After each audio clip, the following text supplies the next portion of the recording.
साहेबरावजी बुट्टे पाटील स्मृती व्याख्यानमालेत बुधवारी 29 जानेवारी 2025 रोजी दैनिक लोकमतचे पुणे आवृत्तीचे संपादक संजय आवटे यांचे चला घडवू नवी पिढी या विषयावर विद्यार्थ्यांना त्यांनी मार्गदर्शन केले. मी इथे येऊ शकलो. आणि काही आग्रह हे हट्टाग्रह असतात की तुम्ही आलंच पाहिजे, त्यामुळे त्यांचा आग्रह होता, मी आलो. आणि ते आल्यानंतर मला असं वाटतंय की खरंच एवढ्या मोठ्या संख्येनं मला पुढे तरुण पिढी दिसते आहे. या पिढीशी बोलणं मला अत्यंत महत्त्वाचं वाटतं, या पिढीसाठी बोलणं मला अतिशय महत्त्वाचं वाटतं. त्यामुळे मला फार आनंद होत आहे. मी नेहमी सांगत असतो, मध्यंतरी मी एका कॉलेजमध्ये स्नेहसंमेलनाला गेलो होतो आणि मी बोलायला सुरुवात केली तर कॉलेजमधली मुलं हल्ली काही फार ऐकत नसतात. त्यामुळे त्या मुलांनी गोंधळ सुरू केला. ही मुलं फारच गुणी आहेत, त्यामुळे ही ऐकतायत. त्या मुलांनी गोंधळ सुरू केला. तर मी प्राचार्यांकडे बघितलं, पण माझी अडचण काय की मला कोणी चुळबुळ केली की त्रास होतो. मी जरी समाजवादी वातावरणामध्ये लहानाचा मोठा झालो तरी मला बोलताना पुढे लक्ष असलं पाहिजे. समाजवाद्यांचं काय असतं की पुढे हे झोपले लोक तरी ते बोलत असतात. मला आठवतं इथे कोल्हापूरला एका समाजवादी नेत्यांचं व्याख्यान होतं आणि मी त्या कार्यक्रमाचा अध्यक्ष होतो. त्यांचं वय वर्ष 80. पुढे लोक झोपले. त्यांना चिठ्ठी पाठवली की सर पुढे लोक झोपलेले आहेत.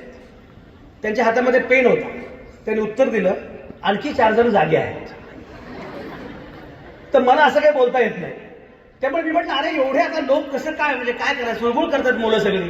तर प्राचार्य म्हटले, सर तुम्ही बोलत राहा, मुलं काय ऐकत नसतात. तो त्या मोठ्यांनी फक्त ऐकण्याचं अभिनय कौशल्य विकसित केलेलं असतं.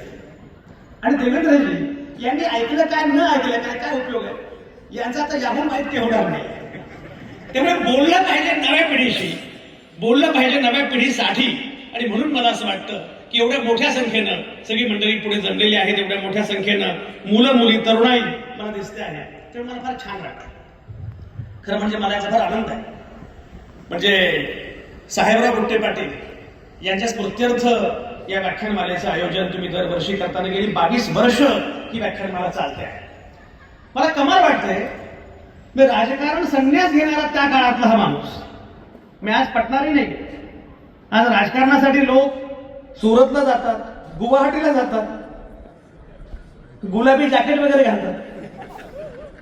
अशा कालखंडामध्ये या उत्तुंग माणसानं राजकारणातून संन्यास घेतला. आणि कारण काय, मला पुढची पिढी घडवायची, मला शिक्षणाच्या अनुषंगाने काम करायचं. मी तुम्हाला एक खात्रीनं सांगतो, जर हा देश घडणार असेलच